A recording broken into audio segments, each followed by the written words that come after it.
introductions. 2 minutes for moderator questions, 1 minute for me, and we're going to do ladies first. So Miss Ashley, if you'd like to kick us off. Okay, here I go. Oh yeah, I can hear myself. Cool. Okay, I'm running for city council because I love this community. I met my husband here. I fell in love with the community when I came up for a tour for Northwest. I went to school here from 04 to 08 and went and worked in Kansas City for several years for different small town newspapers and like Lee Summit and Paola, Kansas. But when it came time to raise a family, we were like, there's no better place on earth to raise a family than Maryville, Missouri. And so as we moved back, I started to get more involved. We started off like being a part of the Public Arts Committee, and we said, what if we made it like Jazz Zoo and had food samples and live music and made it a really fun venue? And that's kind of our take on life in Maryville. Let's bring the fun parts from Kansas City and bring it to our little town. Why not? Why can't we dream big and do cool things and have wonderful things here? And so that's kind of my philosophy with running. I think that anything is possible for our town. And I believe in it. And the spirit here is electric. It's wonderful being a part of this community. And running for office, I hope that I can make more people feel included in that community and in that support. Because I think there is a lack there. I think sometimes people move into town and they feel like outsiders, and I think we need to bring them along. Come and join me on this committee. Come get involved in this group. You know, this is a great place to be, and I think we just need a little more inclusion, a little more love. I feel like I'm a great candidate because I'm a really good listener. I really like to understand both sides of things. I grew up in St. Joe. My dad's a South Sider. My mom's an East Sider. I've walked that in-between line my whole life. And so, to me, there's no right and wrong, just different. And we have to learn how to talk to each other and have compromises. Not everyone is going to be happy 100% of the time with what is chosen by the council. But can we find the best fit for our community, right?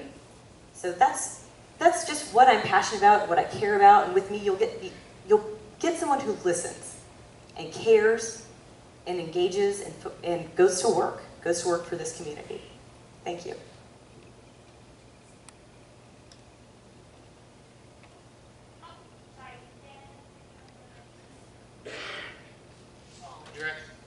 Just following directions here. Hi. Good evening, everyone. Thank you for coming, and thank you for being a willing participant in democracy. I think we're all very blessed to live where we do and have the privileges and rights that we do. So thank you all for running.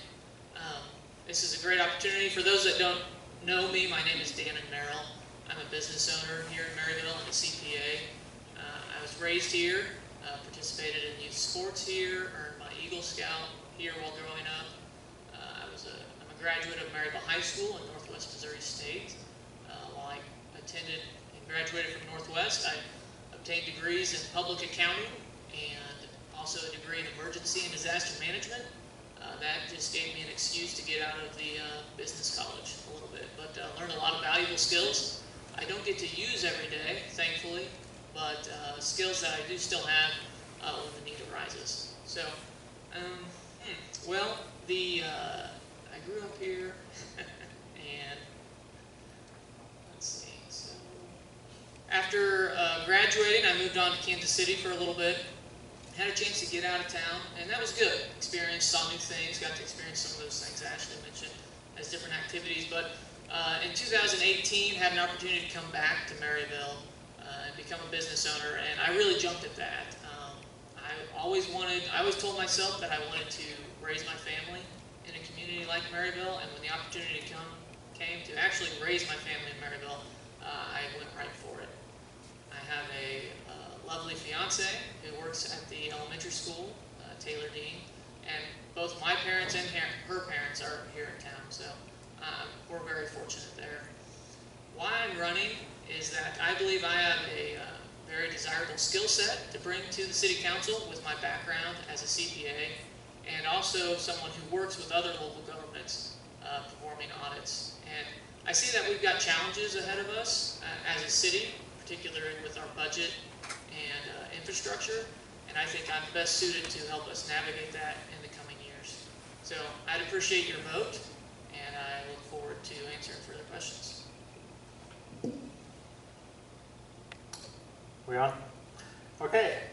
I am John McBride, and just disclaimer, I'm not a public speaker. So I just want to thank the Chamber for hosting this, the members of the press that are here, and all these candidates that have taken their time and their night for all the different offices, including this one, to come here and try and answer some questions and give you guys a feel for who they are and what they want to see for our community. What I am is very passionate about this community and the people in it. First and foremost, I'm a Christian, and I say that because if not for the grace of God, I would not be sitting here right now, and that's a whole other story. We could go into it another time, but I'm a husband and a father. I'm a veteran. I served during Desert Shield, Desert Storm in the Navy. I went back into the military after 9/11 into the Army Guard to serve. I've always had that inner desire to serve throughout my life, in spite of any failures I might have run across. But and that's what kind of led me here to run for City Council, is that desire to serve. I've been a Maryville resident for about 10 years, but I've lived around here since I was about 10 years old, in Bradyville, Clarinda, Bedford, and now Maryville. Yeah, outside of my military service, I've been around this area for the better part of 40 years. So I gave my age away there. So 40 plus 10. But I would humbly be grateful for your vote on Election Day. And it'd be an honor to serve the citizens of Maryville. Thank you.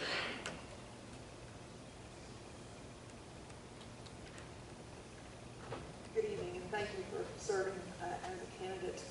My question is, how is your experience or lack of a plus or a minus to the council? John, we'll start with you. Mine is lack of. Absolutely. I don't have any government experience. What I do have is an ear for what the citizens of Maryville, what's dear to them and true to them.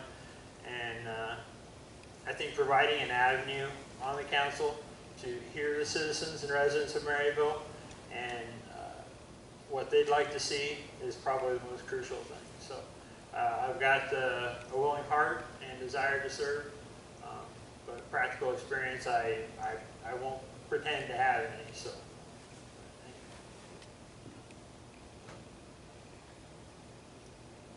Well, as far as experience goes, I serve as the advisor for the Alpha Sigma Alphas on campus. I serve as the president of the Ally Group, and I serve on the Public Arts Committee and as well as the Downtown Promotions Committee. So I kind of get roped into things because I'm a graphic designer, and people need you for social media graphics and different things, and I'm happy to lend my time and my talents to that.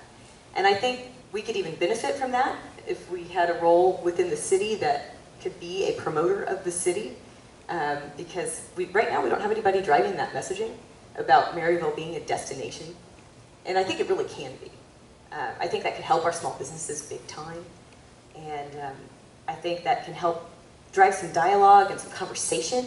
And so, maybe we could have some listening sessions with, somebody that's a communications director or communications person for the city. I think a lot of things can be solved with good communication and listening to each other instead of blasting each other on the internet. And so that's what I think I would bring to the table is, experience and listening, using skills, and working together.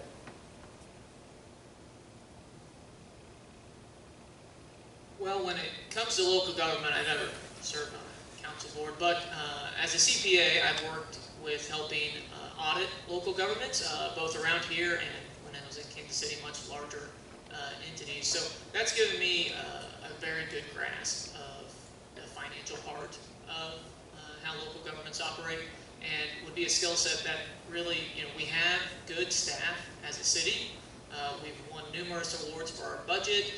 We always have a clean audit, at least for the last recent history, which is all good things, but you still need that understanding, or that greater understanding at the city council level, and we just haven't had that for a number of years, someone with that background.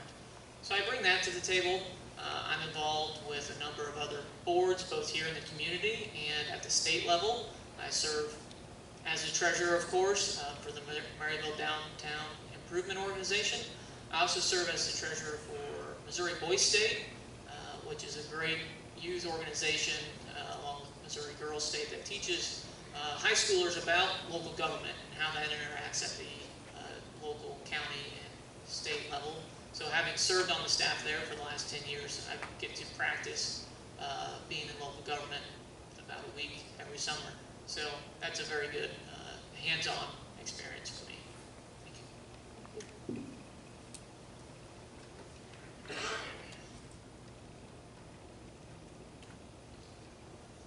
David, I'll begin with you.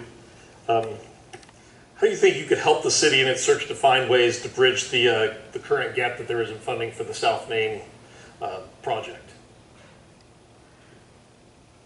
Yeah, so to the best of my knowledge here, we recently, a couple of years ago, 2018, we received about a $10 million build grant for that. The city has to contribute for that as well. I think they've allocated in the 2021 budget about $1.8 million as the city's matching grant for that. But as we've recently seen in the paper, those bids have all come back over budget. So what do? Accountant, when your project's over budget, well, you either have to find ways to cut that down or increase the amount of money allocated to it. I really think what we'll have to first do is go back to the engineers and see what can be done to accomplish the goal, which is to make that 4 lanes, but how can we do it in a way that is both economically feasible and able to do on a good timetable? We don't want to have that section of the town torn up for 3 to 6 years, but we do need to get started on it, and the sooner we can get started on it, the less likely it is to keep going over budget. And there may be some things that we'll have to trim back.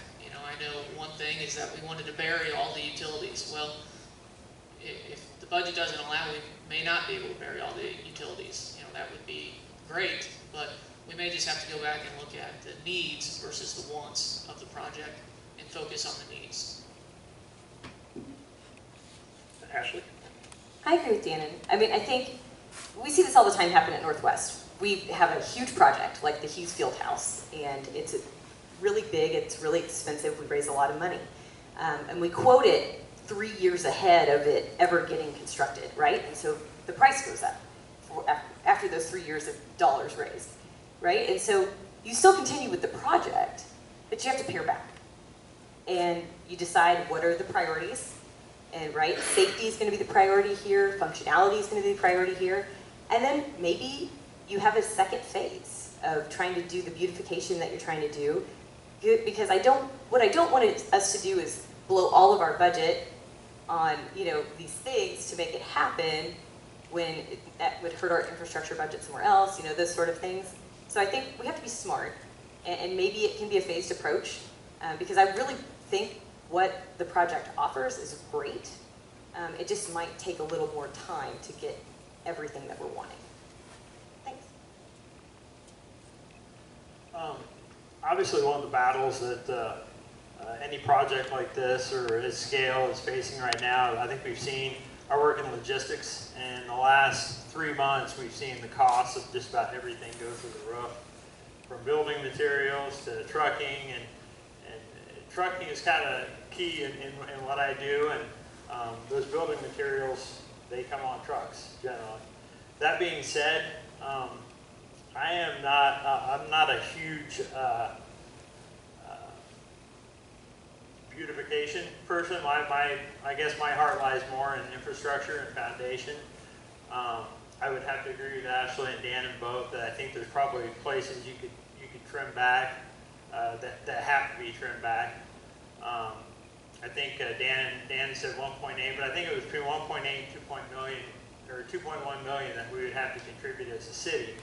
And just to kind of give you something to frame that around, I think what I was told for the just like our road maintenance, our annual maintenance for roads and upkeep was about 250,000. So 2.1 million versus 250,000. I think that could be allocated better. So I definitely think we need to pare down the budget somehow of that project. Thank you. Ashley, we'll start with you. What one city issue that do you feel that needs to be addressed the most? I think it's the water. And I know this is unpopular, but we're going to need a new treatment plant. And it's the existing one has run its course. The GAC absorber that's getting installed is going to buy us some time, about 7 years worth. But to build a new facility, we're probably going to need about 7 years. It takes time to get these things going, to find the proper funding. I hate to say it, we might need a bond issue to make it happen. It's a $29 million project or more. And so I know it hurts, but it's investment. It's investment in our community. I look at that 4-year-old little girl right there, and I want her to have good, clean water her entire life that she lives here. And I think of the students, I think of our families, our business owners, gotta have clean water. It's important, it's vital. Thanks. John? 100%. I think that's a start. You know, from an infrastructure standpoint, if I had to point at one thing, it would be to get the ball rolling. I think as a community, we've seen this kind of essentially kick down the road a little bit for several years. We've kind of seen this coming, and now it's kind of got to a point of no return. I think obviously a new water system a treatment system is needed. I think there's a proposal on the table for that. I mean, I think we all got to hear a little bit about that. It's an amazing system and it's proactive, so it kind of plans for the future somewhat. Whereas what we're dealing with right now is some equipment that was, I think, installed in 1959, if I'm not right, originally that plant. So yeah, water would definitely be top priority.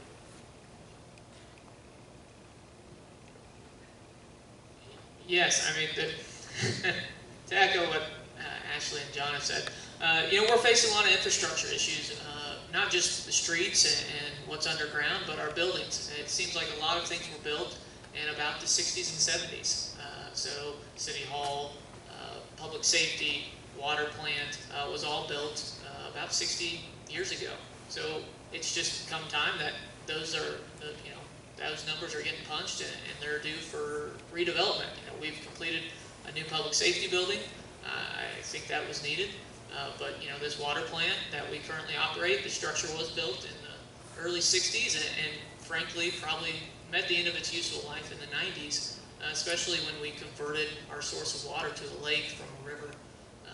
And there's been a lot of changes ever since then. This is going to be a massive undertaking. You know, this is not going to be completed in any of our terms at all, even if we go to serve on a second one. But I think what's going to be important in the next 3 years is laying the groundwork for all that, setting up funding with partners in the region, particularly the Public Water Supply District that serves Nottaway County can be a great partner in that, but also just tightening the belt of the city's budget in general to prepare for those costs that are going to come down. If we have to issue a bond, those bond holders are going to want us to have good financial statements and to be good on strong footing, so that's going to maybe require a little trimming elsewhere. And as a CPA, you know, I've got the financial background to look for those areas where we can cut some costs and get us in a good position.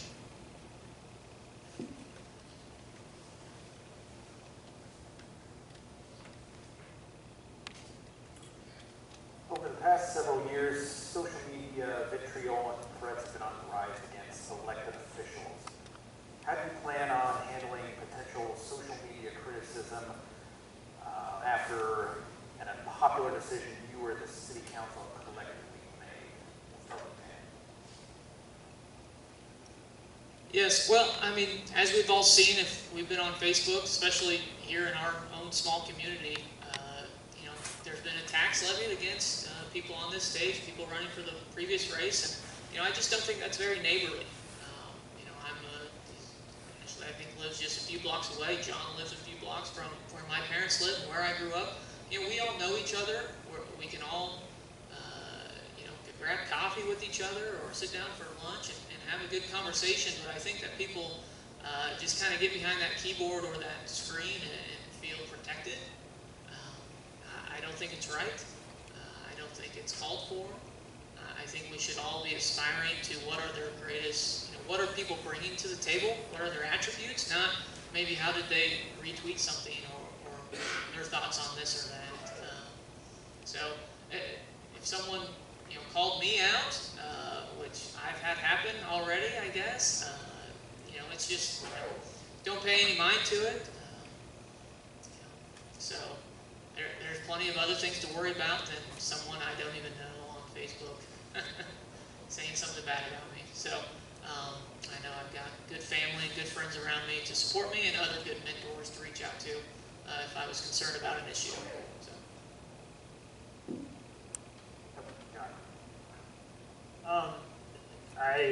I would definitely say you've got to, especially in a position in the city council, and if someone is coming at you with something, just present the facts.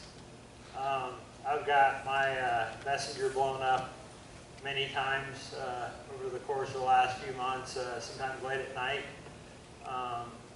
Sometimes people are not happy with my stance on things or my opinion. And I just try and, I try and have that dialogue with them and try and present where I stand and what I feel and try and present facts as I know them. But outside of that, like Dan said, it comes to a point, I mean, there's going to be attacks that are just untrue, and they're going to come, because trust me, I've already fielded some of them, so you just got to provide the truth and combat it with that.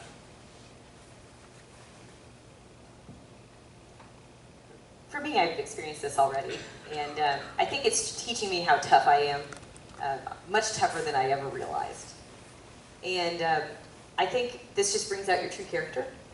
I would never make fun of anyone running for public office.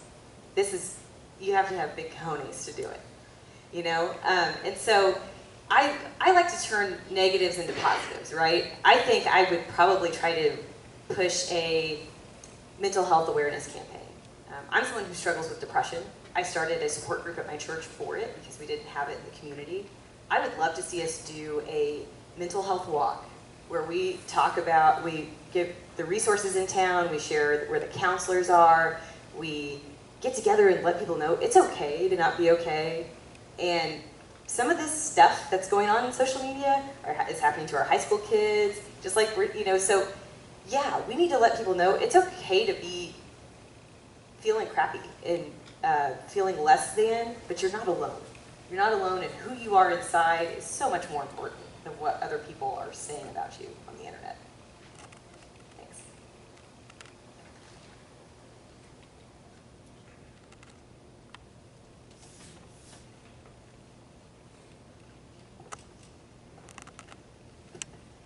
Okay. I'm sure none of you are surprised. You guys are the ones with too many questions to get to tonight. So, as I said, sorry, I left my paper down here. As I said before, any questions that we don't get to, and I've allotted 20 minutes for your citizens' questions. All the other groups had 15, and the school board took exactly 15. So, 20 minutes. If we don't get to any questions that were passed through our committee and staff, they will be sent to all of you tomorrow to deal with as you see fit. So feel free to answer them. Feel free to have a bonfire. I don't know, your call. All right, we're going to start with a softball. Please describe your experience working with public service organizations in Maryville and how that experience has prepared you for city council. We're going to start with John. Yeah, Sorry, absolutely. can you repeat that? Yeah. Please describe your experience working with public service organizations in Maryville, and I'm going to say in Nottoway County, and how that experience has prepared you to run for city council.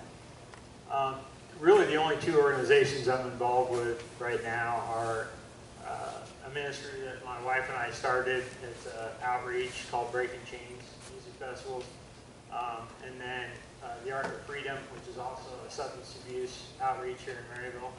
I don't know that either of those really prepares me for the city council, but what I do know is when I signed up, the only prerequisite was that I was a citizen. And I think we all lay claim to that.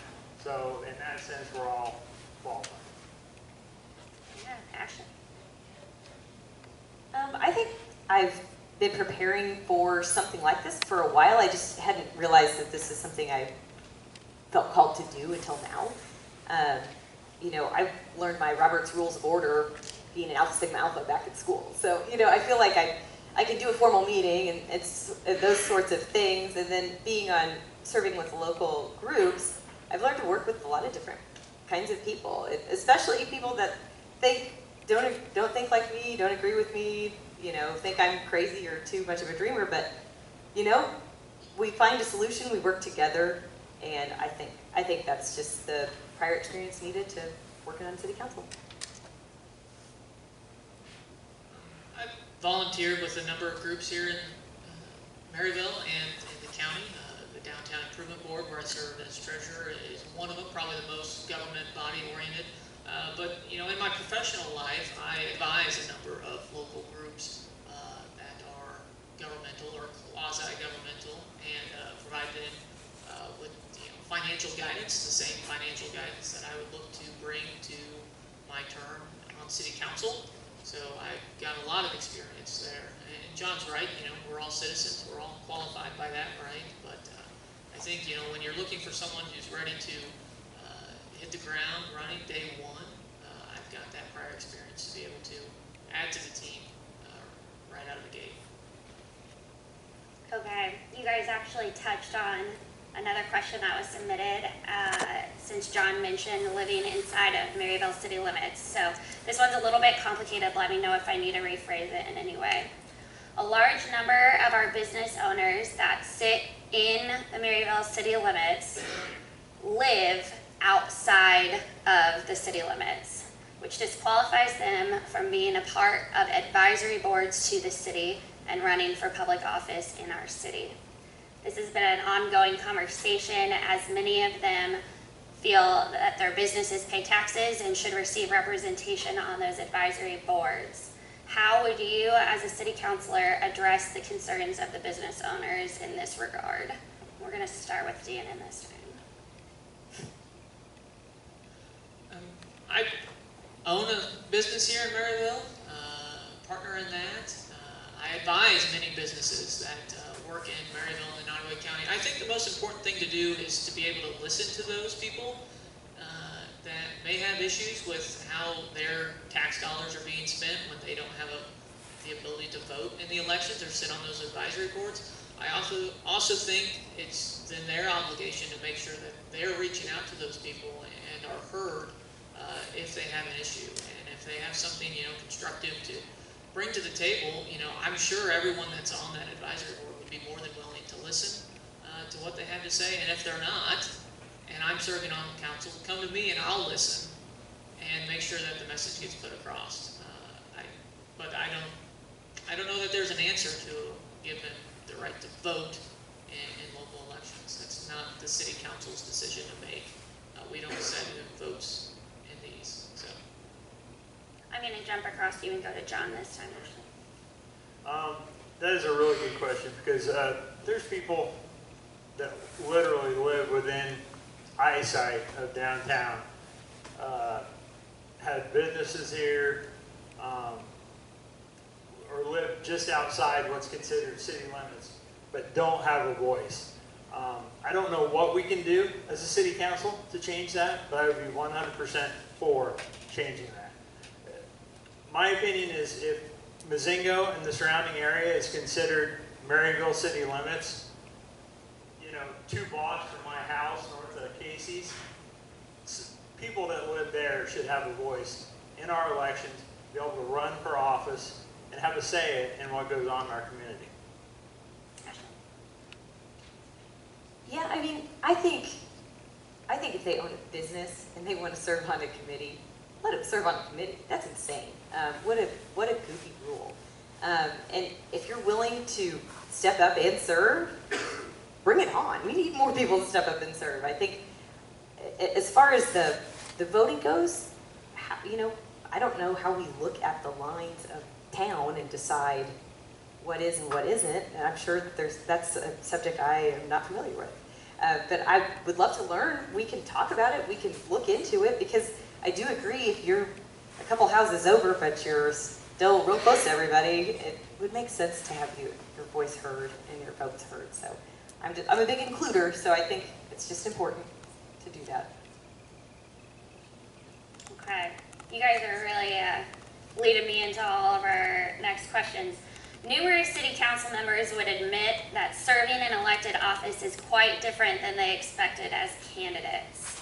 What is something that you're looking forward to learning more about, and how would you describe your willingness to learn? We're going to start with, Ashley, have I started with you yet? We're going to start with Ashley. I think this experience is probably a tough one. I've just kind of heard a little bit today about Matt Johnson feeling relieved that he's coming off. And so I'm sure there's a lot of pressure, right, serving in this role. And that may be the part that is the not fun part. But for me, I think the great part will be representing everybody and listening and getting their opinion and considering that and taking it back to the council and saying, hey, I'm hearing this. What's the solution for this? So I can relay the message. I really think it would be awesome if we had somebody that could communicate on behalf of the city to attack those problems. But that's, you know, just one of those things. Thanks. John, if you want to go. I think probably the biggest thing from a learning perspective would be just how the budget is put together, the oversight that's included in that budget, and how much impact the city council has on that, visibility within the community, so the community can see what our funds our taxpayer dollars are being spent on. So yeah, just learning how that's put together and communicating that with the community, with the citizens of Maryville, so they feel like they're part of the process as well.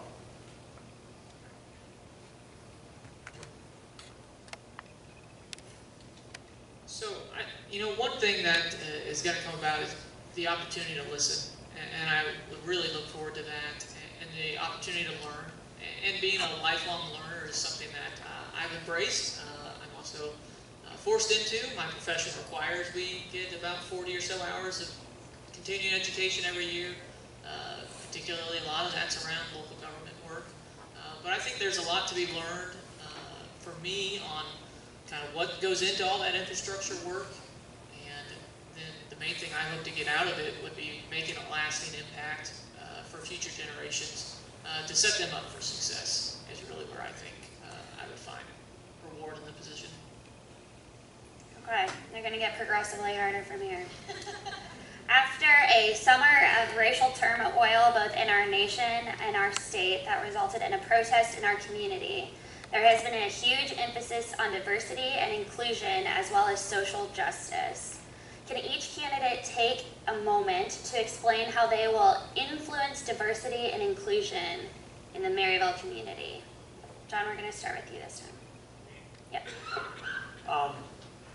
I guess I don't know how I can have a huge influence outside of just voicing where I stand. I actually grew up in Virginia Beach, Virginia before moving out here. A very, very diverse school system. It was the largest school system in the state of Virginia, the Green Run school system. I was actually a minority in that system. So all my friends were different races and creeds. I spent time in the military, so you work with people from all over the country, all different walks, all different backgrounds.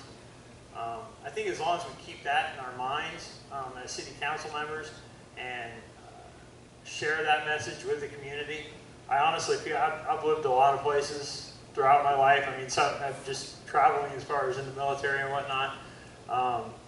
Maryville is a very diverse community. It really is. I mean, for a small town in northwest Missouri, it's very diverse. So we just gotta, whoever gets on the student or the student council, the city council. Oh, sorry. Dannon? I don't want to actually finish us. I would just have to echo what John said a little bit there. I am from Maryville, though. I grew up here. Going to the school district here, it wasn't very diverse, as anyone who's grown up here knows that. But attending Northwest, that totally changed things. Never would I thought I'd have a chance to attend a dinner with a bunch of international students and eat their native food. That's been really great. This last, so that opens the city up to a lot. But just being open and being willing to listen, I think, is the main starting point, and finding common ground with individuals is where we can advance. So. For me, the peaceful protest this summer was a start, and I think it was a great start. I think where we can go from here is offer microaggressions training, implicit bias training, with using the university as a resource for people who are willing to embark in that. I also think we need some more inclusion on our boards and groups and bringing those new people in. I had someone tell me the other day they didn't want to buy a house here because they've been treated so poorly with the racism in this town. And we're losing people. We're not growing because of people treating them poorly. We need to get them involved with people who will treat them good. And so I just think we've got major work to do, but it starts with conversation. It starts with conversation and learning. Okay. If and when you are elected to city council, how will you address future criticism aimed at city staff, both on social media and in concerns brought to you as a council member? Ashley, we're going to start with you this time. I'm losing track of who I started with. Sure. I know I'm not trying to say that a communications person is the end-all be-all, but I do think it gets us somewhere. Greg can't spend all of his time, Stacy, Heather, can't spend all their time fielding all of the bashing on Facebook. They've got jobs to do. So let's hire someone to do that, to put out messaging that here's what the city's working on. I'm going to field questions. I'm going to answer those questions. If it's a big issue, let's have a listening session to hear from the community and talk things out. I think it would have been useful to do that on masks to gauge where everybody was. It's so important to have conversation. Conversation gets more things solved and going. Dan? Yeah, I think conversation is key. I also think being able to sit across from someone and talk about your issues is also the key. I think, like I said earlier, being able to hide behind a keyboard and a screen has emboldened people. I think if you had to go have this conversation about the issues you're facing on your street or in your neighborhood with city staff or council face to face, you'd probably arrive at a conclusion or a workable agreement a lot sooner. So I think, and that's on both sides. One, the city being available for that, and two, citizens being willing to go and do that. So I think that's really the key. And also, it would be great to have a public information officer for the city. I think they could help field a lot, maybe take all those face-to-face meetings or a number of them and work through that, especially in a time of crisis like we've had this last year. I gotta watch the clock because my wife will tell you I ramble occasionally. I think the biggest thing, and one of the things I kind of endeavored to do if put on the city council, is to keep my actual candidate page open strictly for public interaction, communication, dialogue. If people have questions, be able to come directly to us.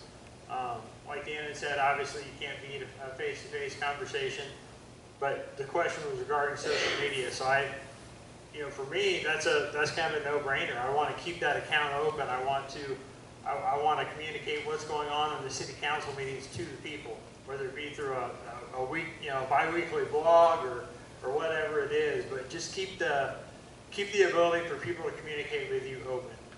Don't shut it down. You know, keep that dialogue going, because it's all about we the people, and that's who we're supposed to be representing. In your opinion, what is the primary role of local government? And we're going to start with John. I think the biggest thing, I mean, we've got the Nottoway County Economic Development. We've got Make It Maryville, which I think Ashley's worked with some too. So you've got people kind of covering the tourism aspect, the bringing in a business aspect.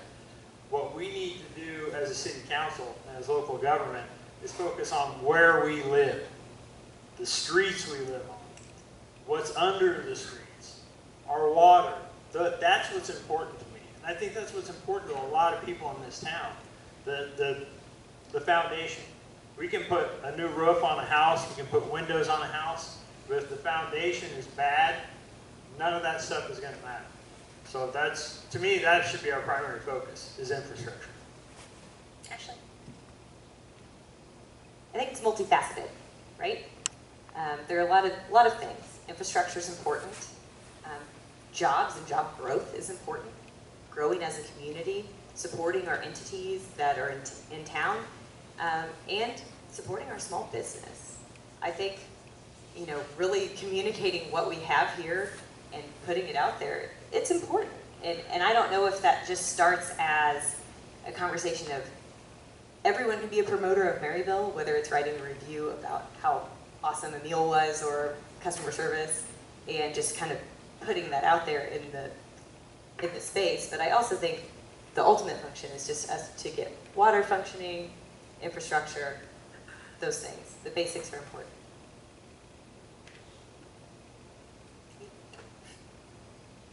Yes, clearly, infrastructure is important, public safety is important, fire protection service is important. Those are all things, basic needs that the local government provides. That's why we pay tax dollars, to pool those funds, to provide for the road, to provide for police service, public safety.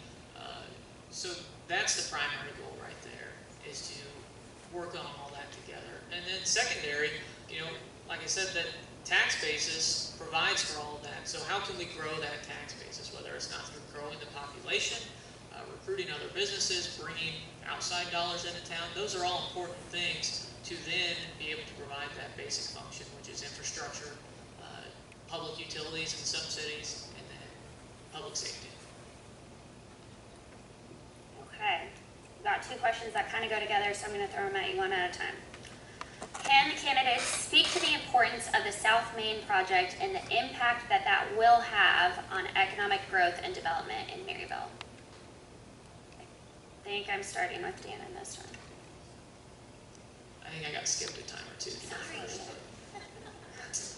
Uh, I can't remember things. The South Main corridor is going to be a great project for us. I mean, we got that build grant based on the economic impact that it could have, and opening that up for 4 lanes and opening up more acres for potential economic development could have a huge impact not only on jobs in the community, but the tax base and sales tax and property tax revenue that can be brought in, not only for the city, but also our school district. You know, our school district pulls a lot of that property tax revenue in.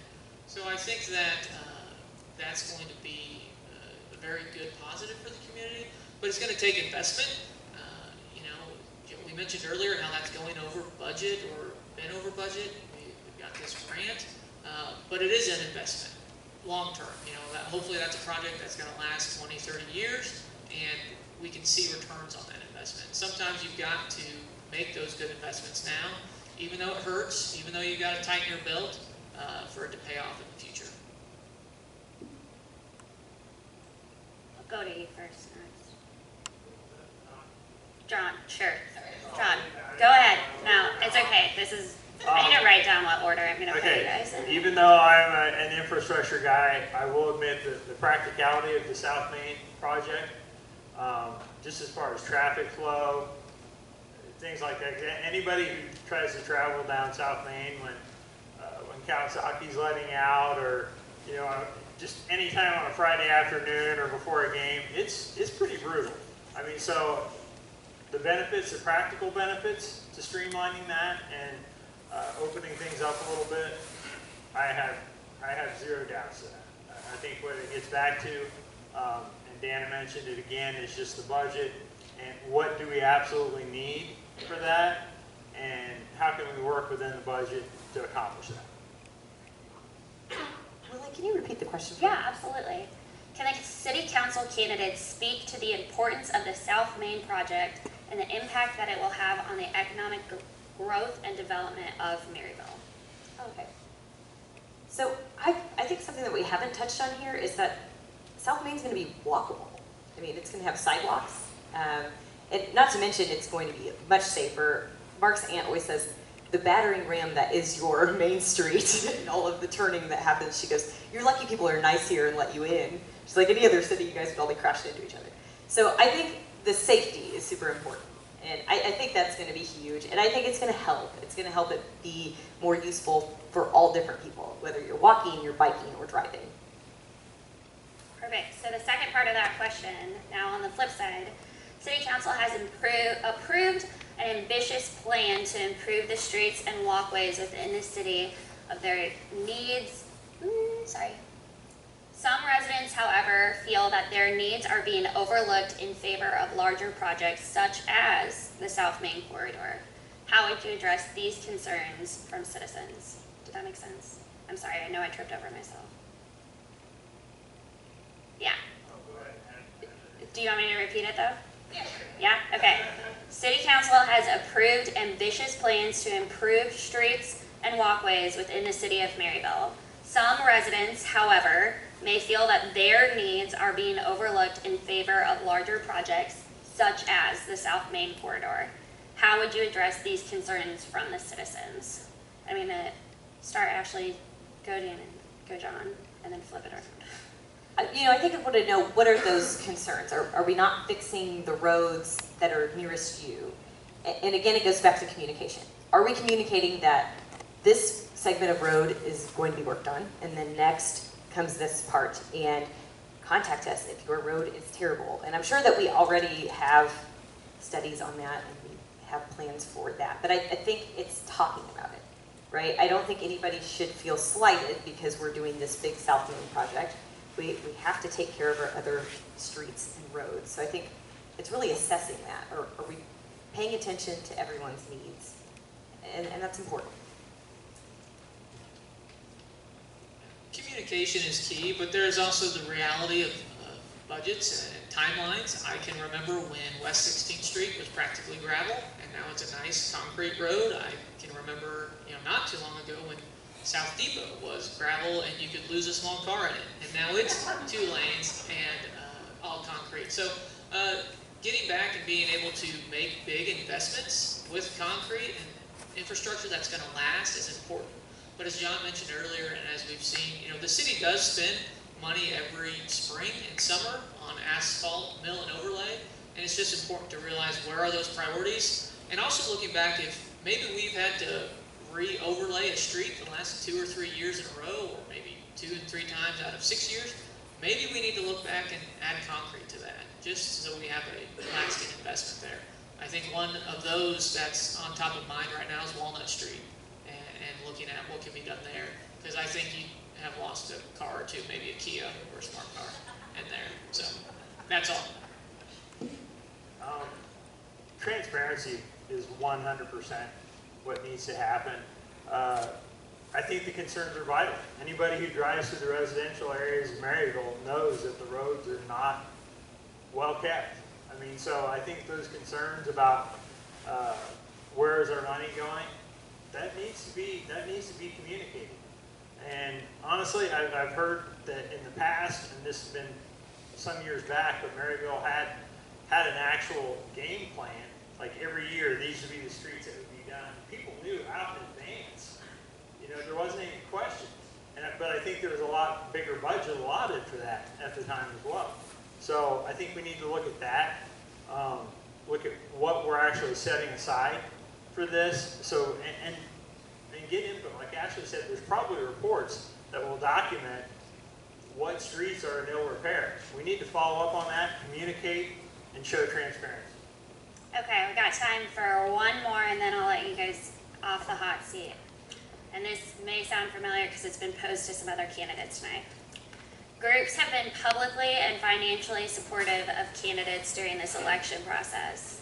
Please tell us if you've accepted support from any of these groups and explain how that selection process went for you or how those groups have impacted your election process. We're going to start with John. Actually, everything that I've done has actually been through a committee that I set up through the state. I said from the get-go I wanted total transparency with what I was doing. I knew that I'm not independently wealthy, so I knew I couldn't really run a campaign by myself, but everything that I've taken in through my committee, whether it be my money or other people's that have been private donations, there have not been any other committees or any businesses that have donated towards my campaign. Me and my wife have put the signs out. We went out, everything has been grassroots, but every dollar that came in was accounted for. And again, it's my committee name is on the bottom of my signs, and that's who paid for everything. So, thank you. Ashley. We're as grassroots as you can get. I pay my little campaign manager in Happy Meals for putting out signs. So, my biggest supporter is my family and my husband, who has been a total rock through all of this.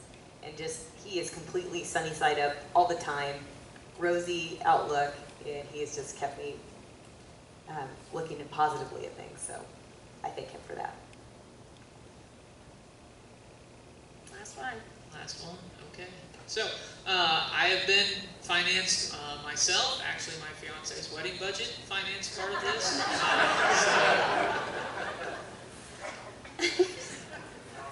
Yeah, I know, right? Budget just went up, right? So, no, so, I financed it myself, and had my dad out helping put signs up, or I put signs up there in the middle of tax season when there was no time. So, but haven't accepted any donations or support from outside groups. Perfect. Thank you guys. I will be sending the remaining questions, and there are several. And again, it is totally up to the candidates now how they choose to move forward with those questions. So thank you guys so much for running.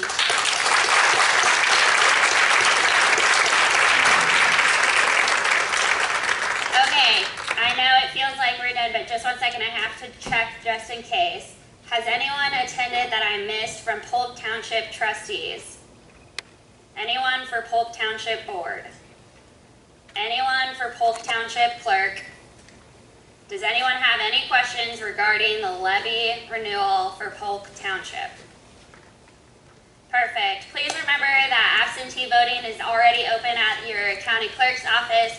Check your voting registration and where your polls are. Thank you guys so much for being involved in the democracy of Maryville. We will see you next election cycle.